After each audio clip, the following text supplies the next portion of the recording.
औज़ुबिल्लाहिमिनश्शैतानिर्रजीम बिस्मिल्लाहिर्रहमानिर्रहीम अस्सलामु अलैकुम वरहमतुल्लाहि वबरकातुहू। प्यारे बच्चों,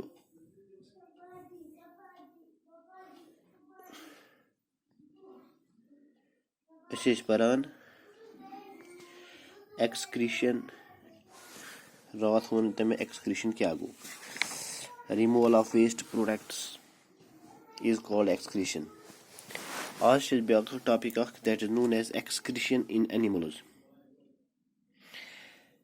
एनिमल मज किस पे वेस्ट प्रोडक्ट्स रिमूव गसा।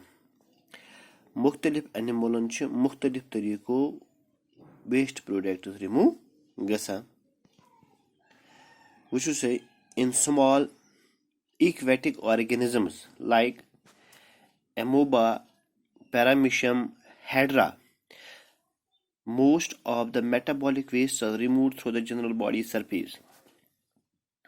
But animals aquatic organisms aquatic organisms are those organisms which live in water.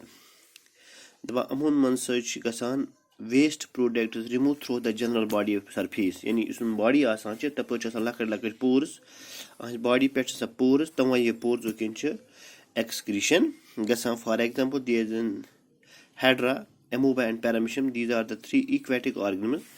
Aman माचे metabolic waste से आसान चे ये अमन metabolism गसान चे अंदर किन जिस्मन तेम पर waste products बना चे some waste product is removed through the general body surface by the process of diffusion. The diffusion goes a moment of molecules from a region of higher concentration to a region of lower concentration. Under waste products concentration zyad nibr kam through general body surface by the process of diffusion.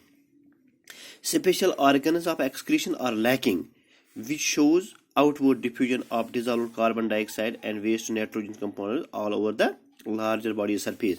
दबा अमन मंस तुम special organ पर इंसान मंज special organ मिसाल के इंसान lungs आसान skin large intestine kidney urinary bladder urethras दबा इंसान अमन इक्वेटिक ऑर्गन उन इत specialized organ waste products remove करने खतर कहें बल्कि वेस्ट प्रोडक्ट्स रिमूव गसान कार्बन डाइऑक्साइड नाइट्रोजन वेस्ट तम जनरल बॉडी सरफेस गो अस पोर इक्वेटिक ऑर्गन इक्वेटिक ऑर्गेनिज्म तो उन गसान ये waste products remove. The waste products get removed through the general body surface. General body surface by the process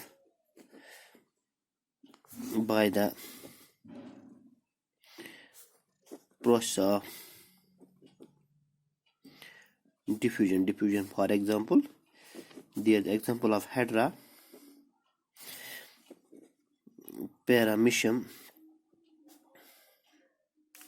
and amoeba. Yimon tren manch gasan yim manch gasan जैसे nitrogen waste remove through the general body surface. In large animals, diffusion alone is not sufficient. They have developed special organs for excretion. For example, nephridia are present in earthworm and leech, malpighian tubules in insects, and kidney in vertebrate animals. The yim bird animals आसान diffusion तमन मज waste products remove गसा तमन special organ. For example nephridia are present in the earthworm. Nephridia earthworm nephridia waste product remove गसा बे लीचस ते. Malpighian tubule insects मज ट्यूब्यूल तमन वन मेलपिजन ट्यूब्यूल्स तो यम वर्टेब्रेट एनिमल्स आसान स्पेशल ऑर्गन्स या किडनी गो. तोर फिक्री एक्सक्रीशन एनिमल मुख्तलिफ एनिमल मुख्तलिफ तरीको गसा. अम पत परो एक्सक्रीशन इन ह्यूमन्स.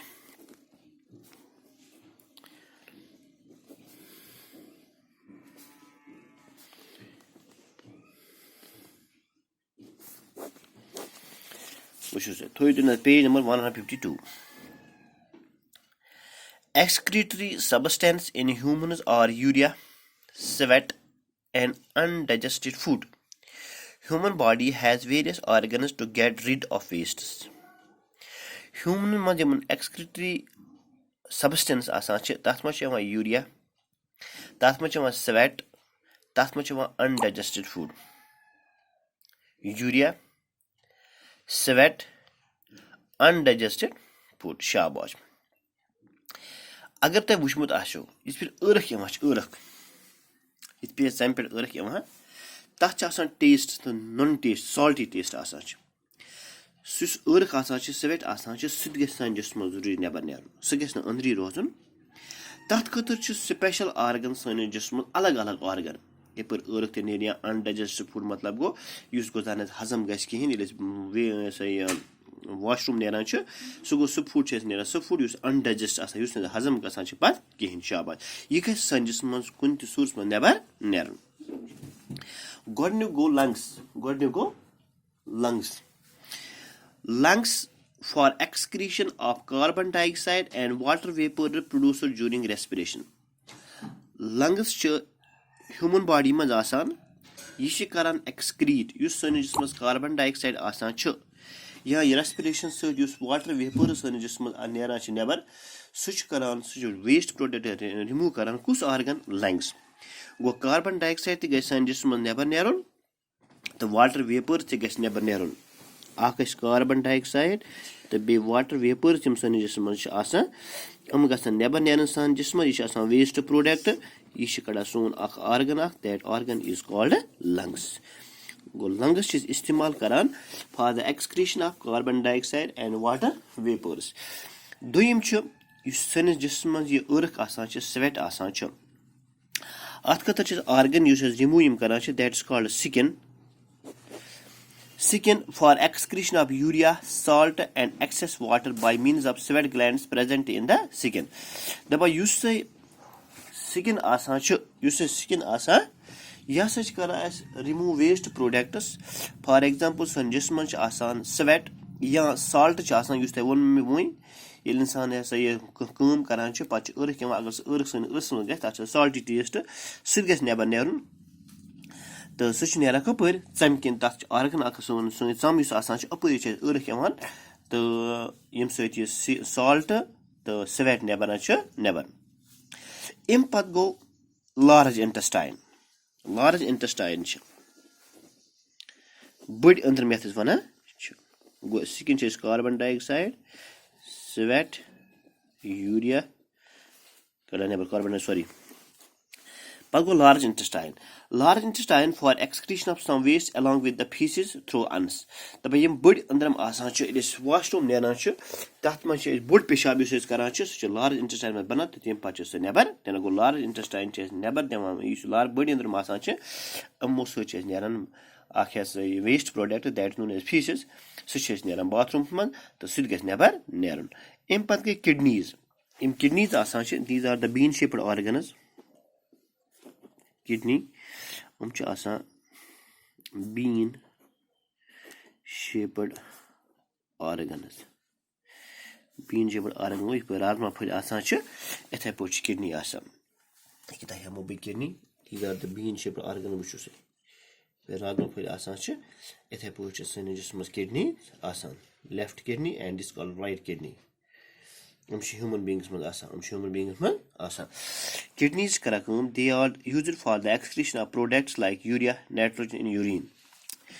यूरिन करान तथ नेरान नाइट्रोजन तो तथ नेरान यूरिया सह करान मदद कुछ आर्गन नबर कड़नस मज किडनीज गो किडनीज आसान मदद करान for the excretion of products like urea and nitrogen. इसके बाद है liver. Liver for the removal of excess sugar by converting into glycogen for further use. Liver yus asan sanis jism excess sugar asan